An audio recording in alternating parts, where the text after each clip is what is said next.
listening. I'm your host, LegOpinions, and thank you for joining me on this edition of Interviews with Brickfilmers. So today we are joined by the famous duo, the BuilderBrothers. Yeah, thanks. It's great to be here. I'm Builder Brother John. And I'm Builder Brother Daniel. So first off on our list of questions, your Christmas film, A Christmas Carol in 5 minutes. Well, let me just say, personally, I really love this one. Fantastically done. But what I really want to ask you is, what inspired you to make something as ambitious as this, considering how long the book was? Well, the real idea we actually have to credit to our best friend's younger brother, who said that it would be really cool if we made, for our Christmas film this year, A Christmas Carol in 3 minutes. And so we thought it would be awesome, and so we began to formulate a script that had only the bare essentials and memorable moments of the Christmas Carol. We wanted to emphasize especially how it was so solemn and almost scary before Scrooge's conversion, and then afterwards it was goofy and almost childlike of Scrooge and very funny after his conversion. We did our best to condense the story as much as possible to try to make it 3 minutes, but as things often happen, it took longer than we expected, and so it ended up being around 5 minutes long.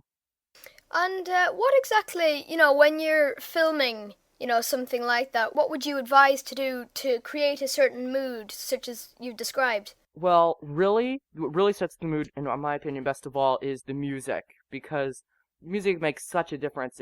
If you tried to make a scary scene, like a dark scene, with happy music, you would see that it wouldn't work. So you just really have to set the lighting and the music, and even voice acting sometimes can really help to set the mood for your scene.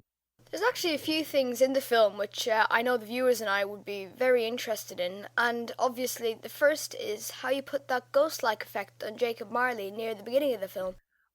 That was actually inspired by your contest, the Festival of Souls, when we were working on Boo, because discovered then how to do the effect, and we thought it would look awesome here.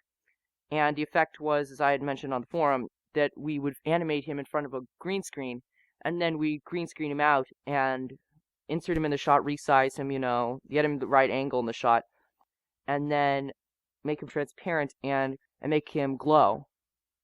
And then add the voiceovers and add echoey to the voice, and it really adds a nice touch. Well, certainly it's a very effective sort of thing. Another one is the snow. I heard that you use sugar for that. Would you advise that? What was it like to animate in it? That's a tough question because I can tell you when I was animating this snow, I wouldn't have advised it to anyone unless I didn't like them. Because snow, even though its effect looked amazing, it is the worst thing you possibly ever try to animate on, since the pegs are covered with snow, so you can't stick the minifigure to the pegs. And when you try to put stick tack on the minifigure, the stick tack gets stuck to the snow, and it's no longer stick tack. It's just tack that's stuck and looks tacky. So really, it was all a matter of balancing and brushing using a very fine-tuned little paintbrush and brushing away all the snow, and then sticking the minifigure there, and then brushing snow all around him and balancing like when he was running, having balance on the snow. It was a nightmare. I did easily over 100 takes trying to get it to look right. Well, certainly it worked very effectively as snow. And then, of course, the main thing, which I guess everyone really wants to hear, is how do you coordinate the animation process and, scripting and everything between the both of you? I'm really in the pre-production stage. I make the props and I write the script with John. And then he does the animating. And then afterwards, on the editing, I critique him. We also have a friend named David, and he also helps critique us. And he's actually our advertiser for us. He's a really good friend. Great. So and what about Builder Brother 2? What do you do? My job is mainly editing and animating, since I've had the most experience in those fields, and so while I leave the props to Daniel, I'll take my time off trying to get animation to look just right, and I'm working on fine-tuning my techniques in animation and editing. So the hobby itself, at the beginning of it, did you both, were you both into it, or did you just, one of you start and then the other one, kind of tag along and then, get into it yourselves? we really both got into it around the same time when we saw, our dad showed us that how you could animate, things using a digital camera by taking a few pictures and moving things, which is very choppy, but at the time we thought it was magic. But so after that we saw Lego Studios and we were like, oh my goodness, this is amazing. And then our friend bought it for us for our birthday. And then we experimented with that for a really long time. And then the Lego Star Wars movie making contest came along. And then we're like, this is perfect. And we loved Star Wars at the time. And we had a camera and we said, let's do it.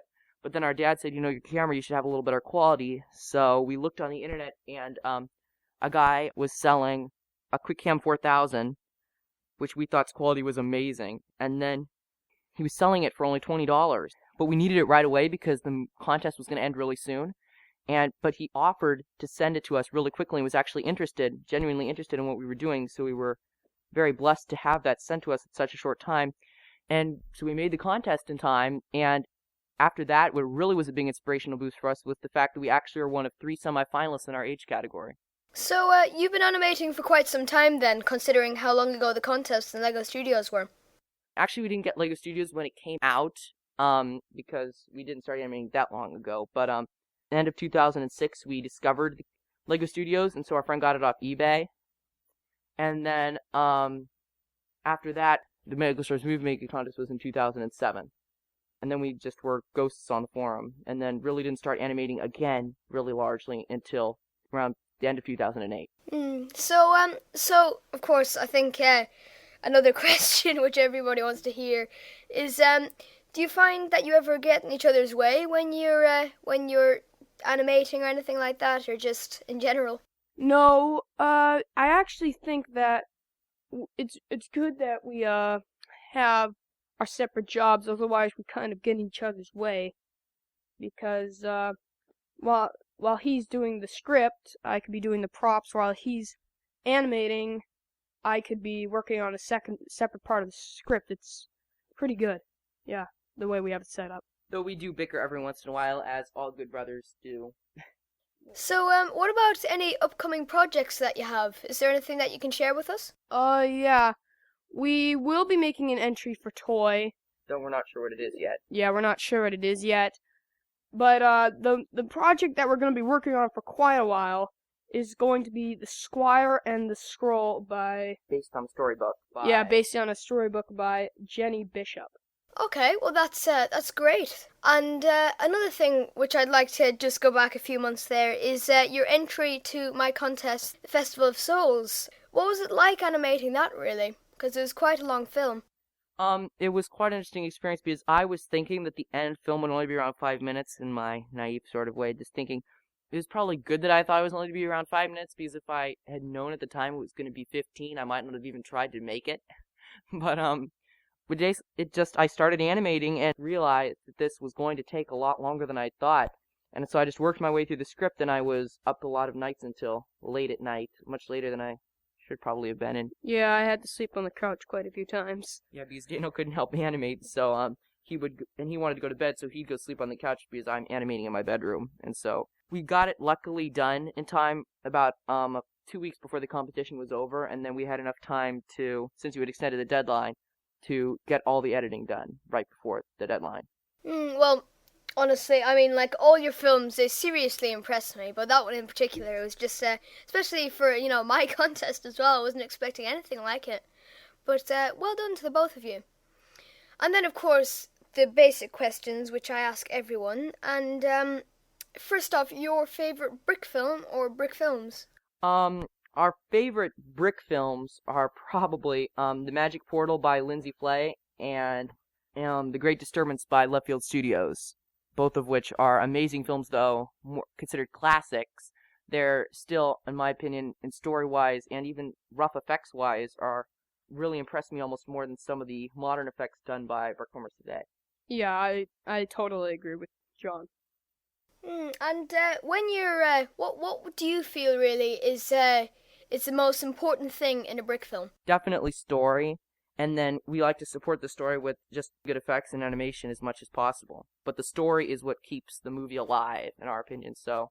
Yeah, because I've noticed actually in the community at the moment there's a big movement towards that, considering how much people has been focusing on making their film eye candy basically. Yeah, yeah, Little Bick made a big rant about that recently. Yeah, yeah, it was something. It is getting a bit annoying to see all these animations. They make a lot of eye candy, but in like fight scenes rather than actually making a storyline. Is there any brick films from current brick filmers that you particularly like? Like you have Lego and JustKidden or any of those?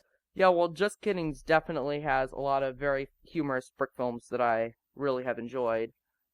His stack entry was hilarious, though I don't really get how that was ambitious. But yeah, he's really getting good at comic animation. I'm not sure about Unilego precisely, but I know a lot of new brick filmers have really been making a lot of nice brick films. I can't really keep track of all of them, but I have been seeing a big improvement in a lot of the what were considered newbies last year now are becoming very adept animators this year. Well, it's been an absolute pleasure talking to you both. Really, it has. Maybe we could even get you back on the show soon when we have more information about the Squire and the Scroll. Yeah, that would be awesome. Yeah. Okay, well, I'll talk to you later then. Yeah, it was a pleasure talking with you. Thanks for having us. Yeah, Thank you very thanks a much. lot. See you later.